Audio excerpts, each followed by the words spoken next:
For a long time, the Demon King shouted with all his might that he would not give up his scream, pacing around the cave, forcing his subordinates to cover their ears. He called his concubine every unpleasant word he could remember at that moment. Feeling betrayed and desperate, the king aimed his arrow at his beloved, who was still embracing the man. He was ready to kill them immediately with his vengeance, trying to ease the pain of the day. His sword was in front of his concubine's face. She opened her eyes in surprise and looked without looking away. A movement of his sword would suffice to cut off the merchant's head, who didn't even resist and continued watching. The sword stopped inches from her beautiful face. Barrett's hand began to tremble, causing the weapon to move. He looked into her precious red eyes, recalling the beautiful moments of their life together. A sepulchral silence fell. The demoness was sure he wouldn't harm her, and calmly turned her back, continuing what she had started. The demon fell to his knees before his concubine, and in the end couldn't kill her, all because of his eternal and unlimited love. He sobbed like a small child, still showing his weakness to everyone present. The king desperately lowered his hands that had just a second ago tightly gripped the hilt. At that moment, his heart filled with sadness mixed with anger and despair, causing his demeanor to become unstable and spread in different directions. The Demon King had completely lost touch with this world and was preparing to self-destruct. Returning to herself, Princess Jo let go of the guy and turned to Barrett, asking him what he intended. The goblins, who were quite far from the Lord, also immediately realized what could happen. Some shouted that they were innocent and should stop. Others were outraged because they disobeyed orders and tried to escape. And others, ignoring it all, ran out screaming that they didn't want to die for their Lord's explosion. Everyone reacted differently as they watched dozens of bright balls fly out of the king's body. Meanwhile, the protagonist's level increased to the 10th, allowing him to unlock a new ability. Thanks to the skill improvement, the guy managed to use it on his broken sword. He quickly returned to battle against his opponent, who was planning a great mischief. He ran towards the demon, who was trying to kill everyone in the dungeon. As he approached, he struck a blow with his weapon to his enemy's neck, leaving a slight trail of light after the hit. Thus, Cirrus decapitated the king instantly, leaving behind a golden aura that endowed the sword with the Enin ability. After using it, the hero's body would turn into a shadow and could teleport around the enemy within a 5m radius to perform a slashing attack. The king's body collapsed immediately and fell at the feet of Princess Jo, who moved away from him with a scream. Thanks to Cirrus's bravery, the self-destruction had been stopped, and everyone was safe. He stood there staring at a sword stump, thinking that if he kept upgrading, he could acquire even more useful abilities. The demon sat in front of his lover's body and thought about the last time Barrett had seen her. Another man had not done before. He should have been calm the second time why he was so angry. The demonic really did not understand why her man seemed so pusillanimous, while he continued to whisper the lack of such an important part as the head. The princess was greatly surprised when the body of the king hugged her with all his strength. She screamed loudly out of fear, attracting the attention of everyone remaining in the cave. Her surprise was so great that she relaxed the tail with which she held Bella. The girl immediately rejoiced at her freedom, but could do nothing and began to fall to the ground. If the body did not speak, one might think it was the love of a man who did not want to part from his beloved and wished to be with her forever. However, that was not the case. While closing, he trapped his falling friend. The strong hands of the demon squeezed tighter and tighter the body of his beloved, whispering for her to accept him and die with him. But the demoness opposed, so she kicked and screamed that she did not want to die. Barrett was about to undermine everything around him. For the second time, the Princess Sur cried and begged to be released. She desperately pulled herself while still screaming furiously, but there was no way out. She begged for someone to save her, but there was no one else in the area. Only humans. Cyrus was not going to throw her to death and grabbed his sword and bravely rushed towards them. He struck the weapon against Barrett's strong arms, causing him to loosen his grip.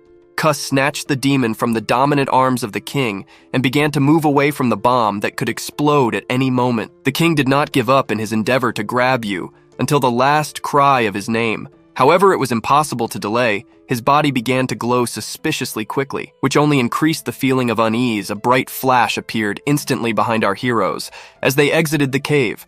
The light first illuminated them and then reached the shockwave behind them. With the same speed, a shockwave arrived that lifted the top layer of the ground, clouding the view. They barely managed to escape from that horrible monster that wanted everyone to die. Even after its disappearance, they continued to fall into the hole formed by the explosion, without realizing that the princess began to glow with an intense pink light. Before slowly disintegrating into particles, with a loud sound, they fell plummeting to the cold ground. From a great height, they collided with the hall of some huge building. Suru was surprised that they had managed to escape from that cursed place and put his hands to his chest. breathing heavily. They had fallen to the bottom of the dungeon. However, as he recovered, he felt movement in his stomach. So he lifted his head and looked at what was happening there. There was a disgruntled little animal sitting there that looked a bit like a chubby purple lizard. It was indeed Aga who had transformed his body into a lizard Linlin. Now he realized that its magical meaning was hidden in its health. He calmly looked at the guy with red eyes and slipped into his pocket, thus hiding from his surroundings. Meanwhile, Bella had come to and was spinning around holding her head, wondering what had happened while she, unaware, positioned herself on top of our hero.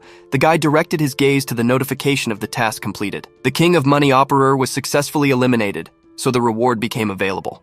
It read, "It was a map of the underground city of the night, but something was hindering him from concentrating absolutely. Cyrus had to think carefully about whether to accept this reward or not.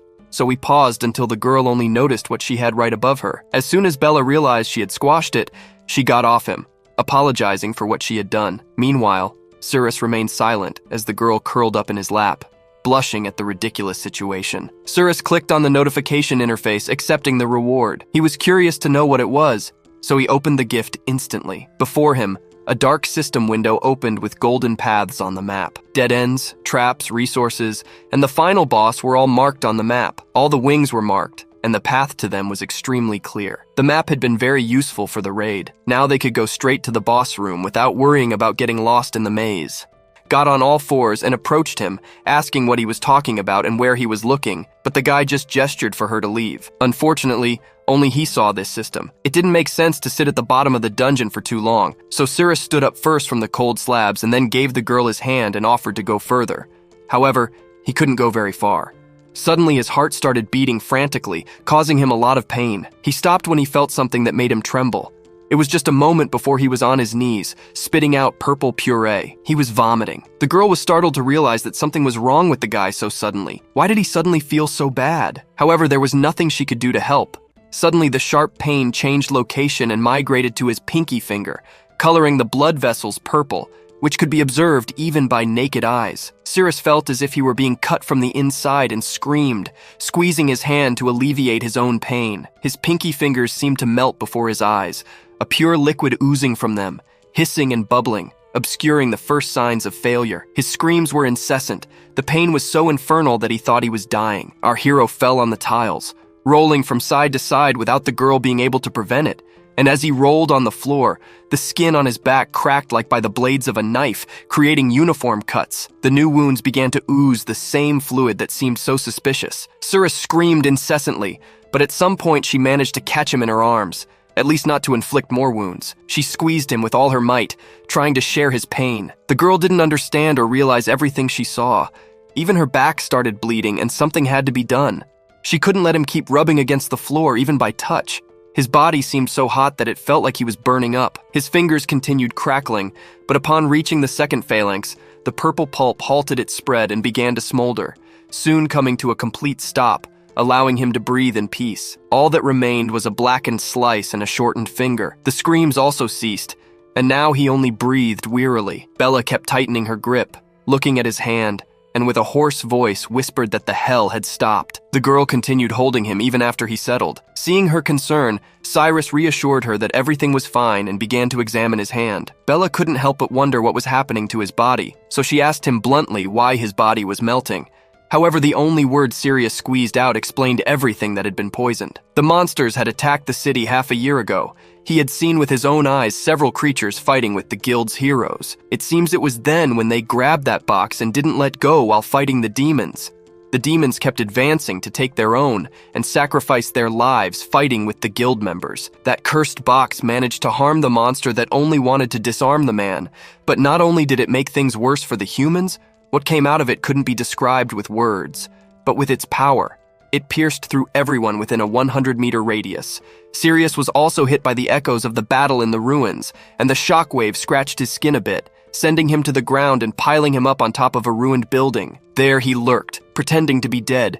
Then a dark purple liquid began to flow from the ruined box that had now taken his finger. The sky was dyed purple in an instant, plunging the earth into a dark warning. The heroes and monsters looked up and stood amazed.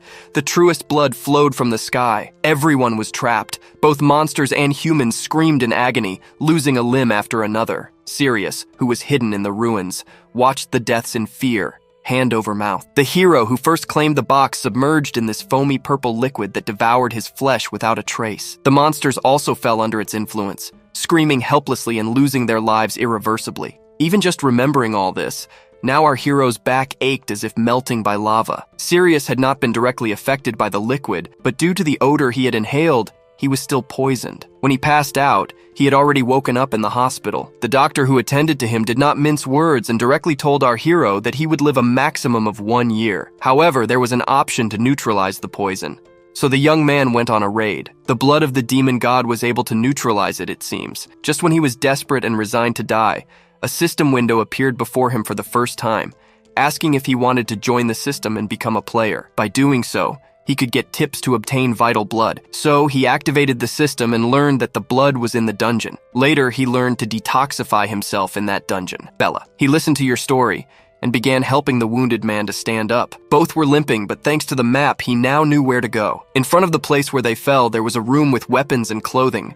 So the first suggestion to Bella was to go there. The building was enormous. Every check, every sigh, and every word echoed in the empty walls. There was no fire, and the only source of light was the hole in the ceiling through which they had fallen. A vast empty hallway adorned with columns on 2 floors displayed the skill with which the sculptor had worked on its creation, adhering to the Rococo style. A group of several people followed the man who acted as the tank in the squadron. The man carried a large, heavy shield that was the size of his entire stature. Every step he took seemed heavy and burdensome. He was followed by a knight with a sword that he held valiantly in front of him. In an instant, a loud noise caught their attention, causing everyone to stare fixedly at a point. A swift arrow shattered the thick shield of the tank and made its way through small fragments on the ground. The squadron leader, carrying his sword on his back, ordered everyone to stop immediately. No one could disobey him as he was Vice Captain Terra, a Class B hero. If their squadron moved randomly, there was a great risk of activating other trap mechanisms. Even Clav, who had the strongest defense of all, easily received a shot in the head. No one knew which path the traps would choose. They were skillfully hidden in the ground, making them almost impossible to notice. They no longer had the tank.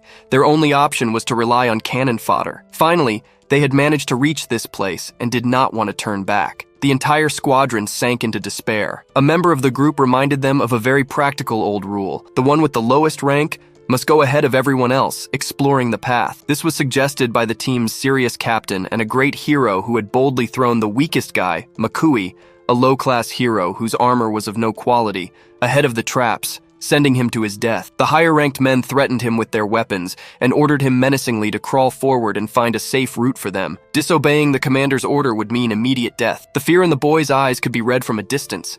His thin body with huge bruises under his eyes immediately indicated his lower rank. However, not everyone was so ruthless. The blind man stopped their negotiations and asked them to wait a moment, pulling the orb out of his pocket. Terra explained that he had recently invented an arrow that jumped from side to side, so he had to test it to detect at least one trap and increase their chances of survival. But the commander did not give him a chance and chopped the invention into pieces that splattered from the guy's hand. Mercury's last hope plummeted rapidly to the ground under gravity's force. The commander forbade Terra from interfering in his decision, and if it happened again, he would kill him. The boy had no choice but to consent. Any speech against the order would be subject to a serious court-martial. The weakling was ordered to get up immediately and explore the path. Although his body trembled, he had to get up. He did not willingly walk towards certain death, but the voices behind him kept urging him on. As he barely lifted his feet, he dragged his metal shoes against the concrete slabs, walking carefully to preserve his life. They desperately searched for the right path, stepping slowly and lifting their feet high. The guy breathed a sigh of relief when he realized he had managed to dodge one of the traps they had left. But what was the next step to take? Could he continue his life? However, the commander was displeased with his lack of diligence. He did not want them to waste time and ordered them to move faster. The rank D hero trembled more than before when pushed. He could no longer choose where to go next and was now being pushed to choose. His body broke out in a cold sweat as he took the next step, closing his eyes in anticipation of death. Serio observed him attentively, keeping his sword ready and memorizing the path. However, the trap was avoided again. Such deliberate intent made the Marquise's heart beat faster. She walked quite well, so the commander waited to see where the next step would lead. She would definitely die. The entity watched her movements, eager to die. The entity breathed heavily. They could no longer walk, but the thirst for blood did not disappear. In the next minute, the low-ranking guy suddenly turned to the team with tears in his eyes, running towards the group, shouting that he did not want to die. He wanted to go home and never deal with guild members again. He did not look under his feet as he backed away and pressed the wrong plate, which collapsed under the weight of the guy. With tremendous speed, a bright arrow pierced through. The instant the attack came from below, Bloop's mind went blank, and he fell to the ground lifelessly, raising dust into the air. Now was the moment to choose the next from the lower levels. He ordered the weakest to step forward, but there was no movement, only the creak of the door opening, demanding attention. The men trailing behind the whole company saw him first and alerted the captain, stating that someone had opened the door. This sudden information left him stunned, so he immediately turned his head towards them.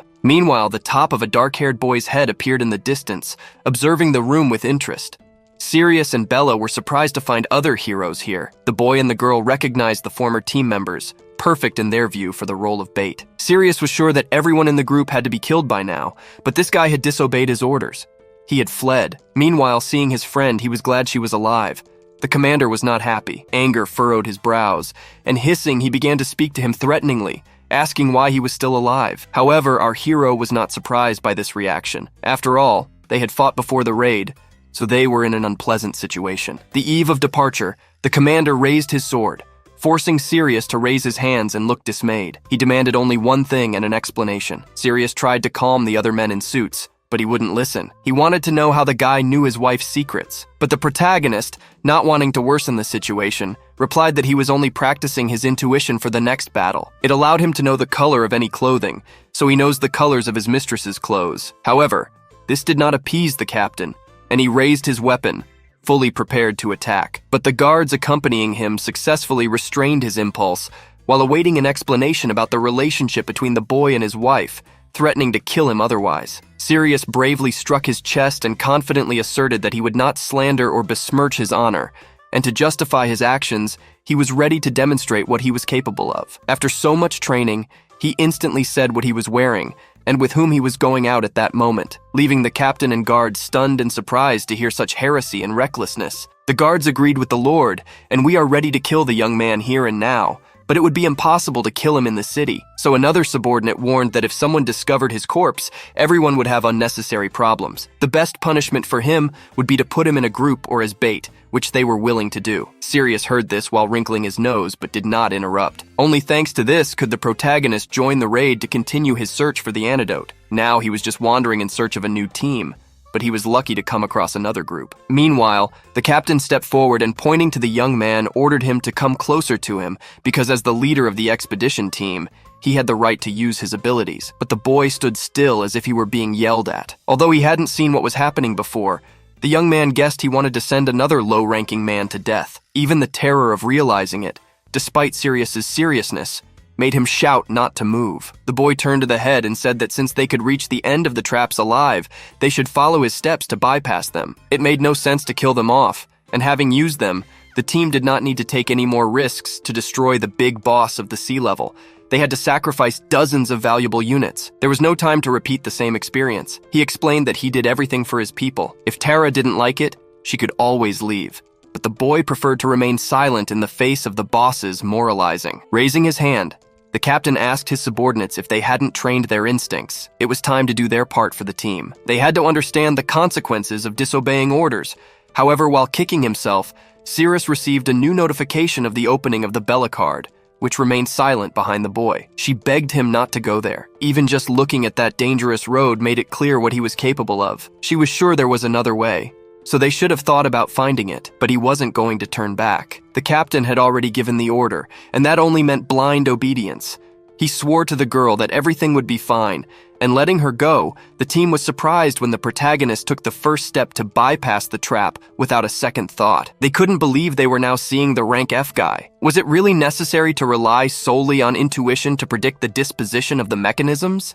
The boys thought as they watched the protagonist advance boldly. He just had to go through 3 spaces and then turn left and go through 2 spaces. Luck had it that Sirius opened the map of the deadly maze. Quickly, he passed all the pressure plates, whispering something to himself. The young man made 3 moves in a row and nothing happened.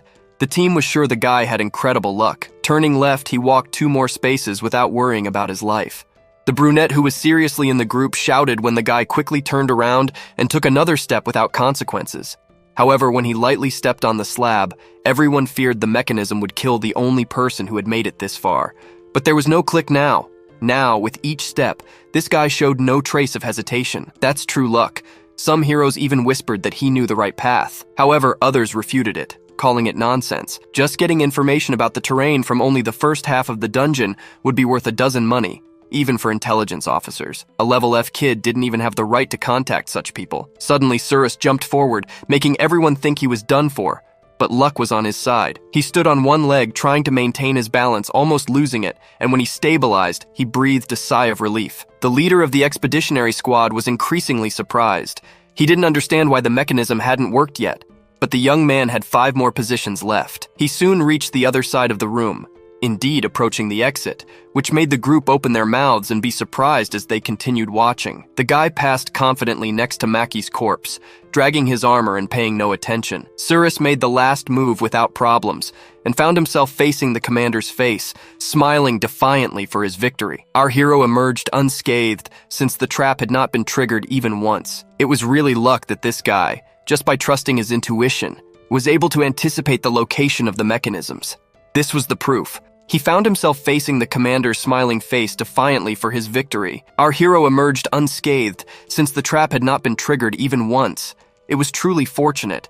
This guy, just by trusting his intuition, was able to anticipate the location of the mechanisms. This was the proof of his long training that he had mentioned before the raid he made. However, the commander still raised his sword and put it to the boys' throats, making him seriously nervous. He was angry, unable to believe what was happening, thinking it was impossible. The situation was worse than nothing because these kinds of incidents are nothing but luck that will eventually abandon the protagonist. In any case, now he would go ahead of the serious team, still having to lower his sword and release our hero who was now wandering around the neighborhood. The squad continued to marvel at his splendid luck, but he didn't care, wandering around the room. The guy saw a mushroom that had managed to sprout in the cracks between the tiles. It was a cabbage mushroom that could increase physical strength and alleviate diseases. But after eating it, there was a possibility of serious diarrhea. He realized that the demon hiding in his pocket was hungry, so why not pick them for her? It was unlikely that any mushroom from the human world would harm the princess. Once the decision was made, he leaned towards the food, and with a quick movement, he tore it from the ground. Even smelling them, they were excellent, making him have to swallow saliva. It's a pity that the protagonist is human and can eat it without risking the consequences. But why not take a risk and at least lick them? Curiosity seized him, but as soon as he wanted to try it, the commander approached him from behind and asked what the boy was doing. He replied that he had just found some mushrooms. Dear Grev instantly snatched the food from the boy's hand, leaving the young man perplexed. He thought the protagonist wanted to eat them, and did so to his own detriment. The commander, with a slight smile on his face, decided to teach him a lesson and give him some advice. After clearing this dungeon, all resources belonged to the Brave Guild and its crusade team, so it didn't make sense to challenge. Before he could finish his mushroom, the group leader pointed to Cirrus and warned him not to steal. And so that he wouldn't stand idly by, he ordered our hero to step forward with the group. But the boy didn't resist. He agreed with the captain, obeying his orders resolutely. He asked the captain to follow him at the front of the team because it's not good for the commander to be dragged to the back of the group. For now, it didn't seem suspicious, but he remained alert. Meanwhile, Tara took Bella's hand while they were healing her leg and apologized to the girl for not knowing she had been put in the decoy group. He should have told her sooner. After all, he was the vice captain and could have put her in other groups without interruption. However, the girl went there on her own initiative. Upon hearing this, the boy was very surprised and didn't understand why she had made such a decision. She remained silent, but the look she had fixed on Sidus explained something the young man had gone through a lot, and now he was speaking casually with the captain about the doors leading to the Great Chief. But there was another nearby door that was empty, and was a dead-end alley. The healer finished her work quickly enough for the fracture to heal. Bella thanked her for her effort and let her go. Meanwhile, Tara couldn't miss the opportunity to talk to the girls, so she spoke after the treatment, warning her friend of the consequences with a serious tone. If she just wanted to protect that guy of rank F and follow him everywhere, the girl was only sending herself to a certain death. The research team was nothing but cannon fodder and bait formed by the lower-ranked bravos. Keeping them alive had only wasted the guild's resources.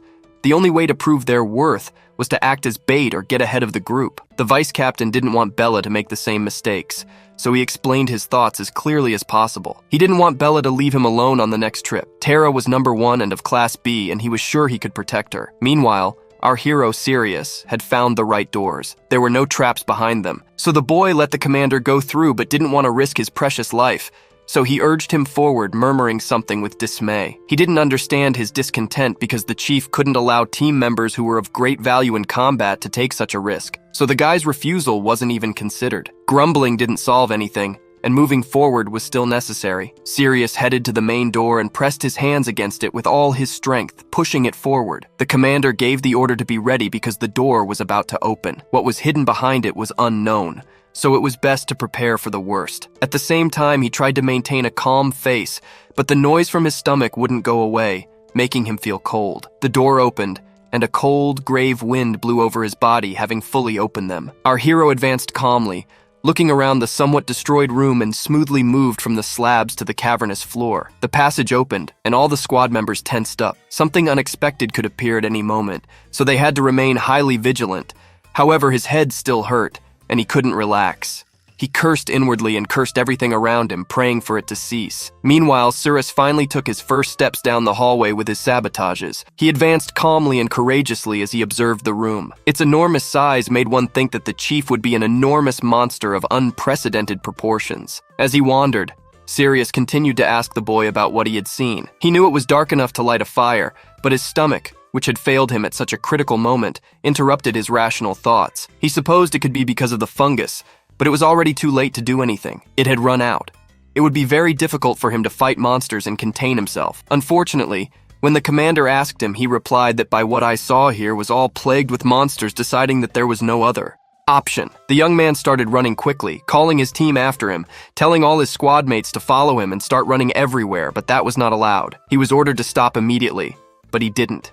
He broke discipline, and unknowingly the whole team ran after him. The herd mode worked immediately, and as soon as one ran, the others followed. Meanwhile, the commander's stomach began to hurt even more from running, which only worsened his serious condition. His skin paled, his face covered in cold sweat. He struggled to contain himself, but he held on with all his might. Suddenly, the smell of sulfur wafted through the air, causing everyone to cover their noses, thinking of poison. They all perceived it, but shrugged it off, fearing for their lives without thinking of the traps. People started running faster. Who would know that behind that door there was something so dangerous? But why was the smell so familiar? The embarrassed commander couldn't contain himself and hid his shame, ordering not to speak nonsense and to run faster, or else everyone present would be poisoned. After running halfway down the hallway, he sternly ordered the boy to stop immediately. The protagonist complied with his request and leaned against the wall from exhaustion. The group leader angrily approached the boy, repeating his name as he tried to catch his breath and asking him what was wrong. Meanwhile, the frantic commander shouted at Sirius if he knew the properties of those mushrooms, if he really knew everything and had let them eat them on purpose. However, the guy didn't outright deny it, and asked with interest about those mushrooms and what they did, but the leader decided to remain silent. Suddenly, the guy really didn't know anything and would be revealed so quickly. However, the young man saw him nervously fidgeting with his clothes and feeling with his fingers. Suddenly, another man appeared behind them,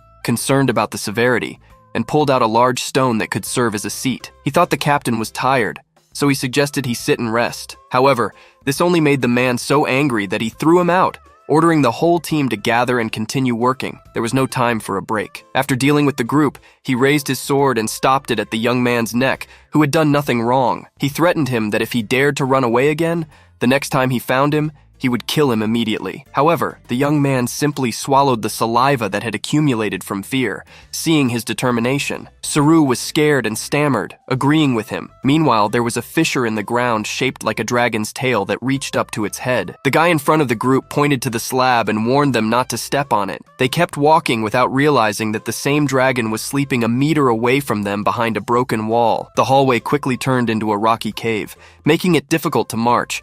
But after walking fast enough, the protagonist stopped and pointed forward. He was pointing the way. Along the path they took, creatures with red eyes like snakes or spiders followed them silently, waiting for the right moment. Sirius directed his attention to a hanging stalactite. The system notification indicated that it shouldn't be touched, suggesting something terrible might be stored there. Acting unnoticed was necessary because damaging it would mean the end of their adventure. The captain following him watched the young man distrustfully, not understanding why. As they advanced, fewer traps appeared.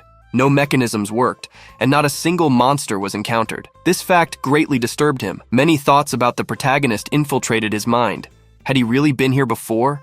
But that was simply impossible if he wasn't on his team. Perhaps even the class monsters waiting at the door could devour him, let alone reach this room. The captain's thoughts were interrupted by Cirrus, indicating the way to the boss. They were only 100 meters away from its door, but the boy had made it difficult for him before the raid by gripping his sword's hilt tightly. The man followed the young man, waiting for the opportune moment. After all, once they reached the boss room, his existence would cease to make sense. Not even luck or something similar would be able to save him. This is where it would end. Seriously, he also noticed that